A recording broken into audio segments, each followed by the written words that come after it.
Assalamualaikum warahmatullahi wabarakatuh. Waalaikumsalam warahmatullahi wabarakatuh. Alhamdulillahirrabbilalamin. Wassalatu wassalamu ala asrofil anbiya'i wal mursalin wa ala alihi wa sahbihi ajmain. Puji sinaring syukur kehadirat ilahi Rabbi. Rehna urang tiasa kempel dina ieu kagiatan dina raraga mieling tahun baru Hijriah. Dina raraga mieling tahun baru Hijriah ieu hayu urang sami-sami ninggalkeun sifat-sifat tercela. Luyu jeung tema nu bade dibahas dina ieu kagiatan nyaeta sikap tercela dina kahirupan sapopoe. Hadirin sadaya, sifat tercela teh nyaeta sifat anu goreng atawa tiasa oge disebat sifat mazmumah. Sifat ieu jumlahna aya 5. Anu kahiji nyaeta sifat ananiah. Sifat ieu ngandung harti egois atawa leuwih mentingkeun kahirupan sorangan tibatan kahirupan jalma sejen. Sifat ieu kedah ku urang jauhan kusabab urang mah kaasup kana makhluk sosial. Misalna jalma beunghar mentara mere maweh ka fakir miskin jeung sajabana. Anu kadua nyaeta sifat hasad. Hasad teh hartina iri dengki atawa teresep ningali kabagjaan kahirupan jalma sejen. Sifat ieu oge kedah ku urang jauhan ku cara negukeun iman urang sareng sadar bahaya tina sifat hasad.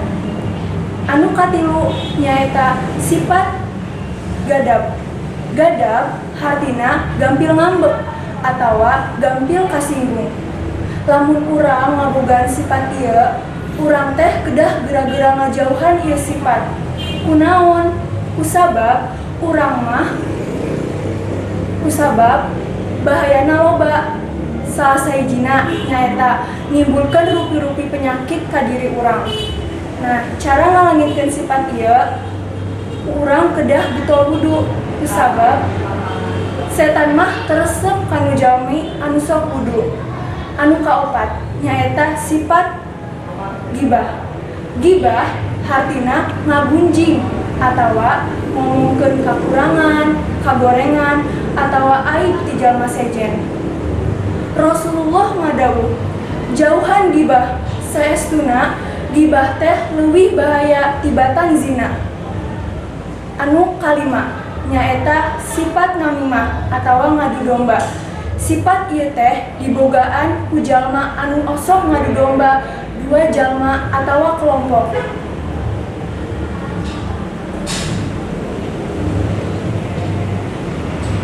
Sifat ieu teh dibogaan ku jalma anu osok ngadu domba dua jalma atawa kelompok. Bahayana sifat ieu nyaeta nimbulkeun permusuhan, kekacauan dina masyarakat. Ayeuna mah mangga urang introspeksi diri urang, geura tobat sareng ngajauhan sifat anu 5 bieu.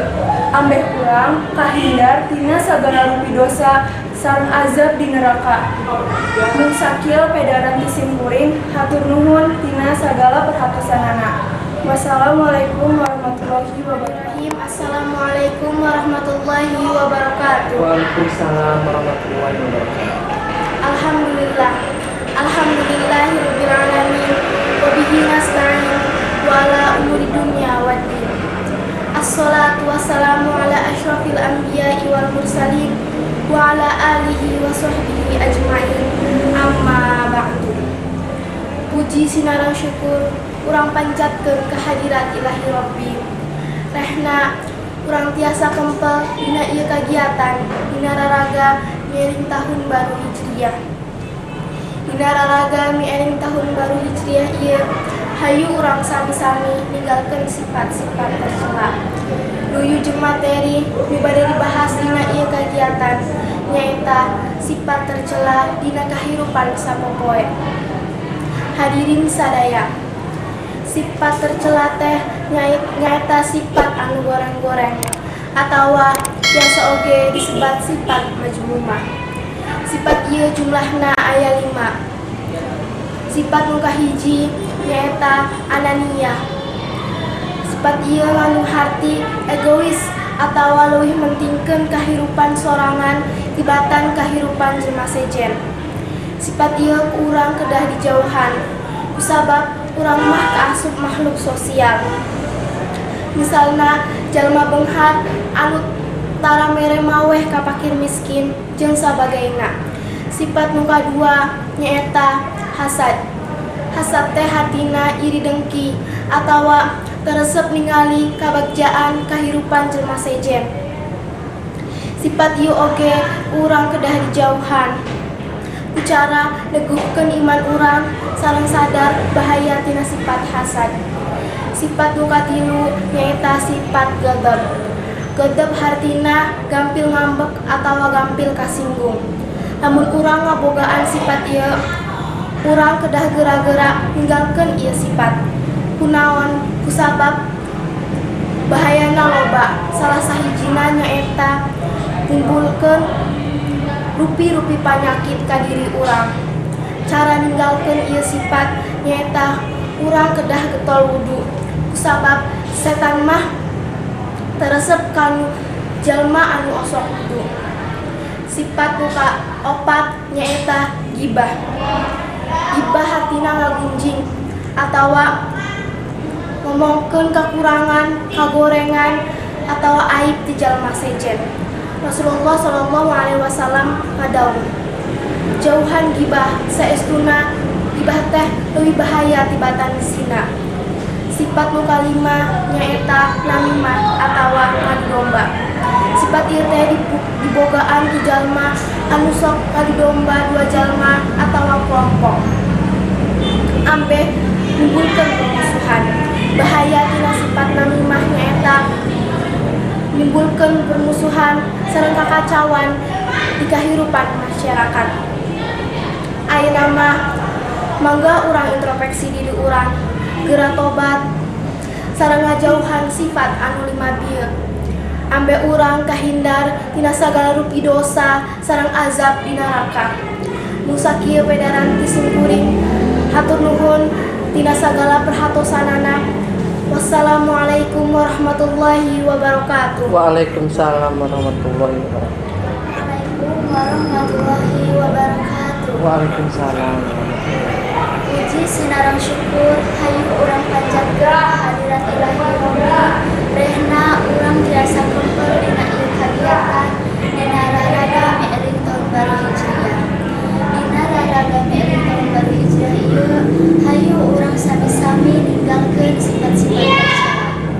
Lulus sareng materi nu bade dibahas dina ieu kagiatan nyaeta sikap tercela dina kahirupan sapopoe. Hadirin sadaya, sifat tercela teh nyaeta sifat anu boleh-boleh atawa tiasa oge disebut sifat majmuma. Sifat ieu teh jumlahna aya 5. Kahiji nyaeta sifat anania. Sifat ieu teh ngandung hati egois atawa leuwih mentingkeun kahirupan sorangan tibatan kahirupan jalma sejen. Sifat ieu teh ku urang kedah dijauhan kusabab urang mah kaasup makhluk sosial. Contohna nyaeta jalma beunghar anu tara mere maweh ka fakir miskin jeung sajabana. Nu kadua nyaeta sifat hasud. Sifat hasud teh hatina iri dengki atawa leuwih mentingkeun kahirupan sorangan. Batur. Sifat ieu oge urang kedah dijauhan ku cara neguhkeun urang sareng sadar bahaya tina sifat hasud. Nu katilu nyaeta sifat godog. Godog teh hatina gampil ngambek atanapi gampil kasinggung. Lamun urang ngagaduhan sifat godog, urang kedah geura-geura ninggalkeun ieu sifat. Kunaon? Kusabab bahayana loba. Salah sahijina nyaeta nimbulkeun rupi-rupi panyakit ka diri urang. Cara ngaleungitkeun ieu sifat teh nyaeta urang kedah getol wudu sabab setan teresep ka jalma nu osok wudu. Nu kalima nyaeta sifat nyaeta sifat riba. Riba teh artina ngabenci atawa ngomongkeun kakurangan, kagorengan atawa aib di jalma sejen. Rasulullah kadawuh, jauhan gibah, saestuna gibah teh leuwih bahaya tibatan zina. Nu kalima nyaeta sifat namimah atawa ngadu domba.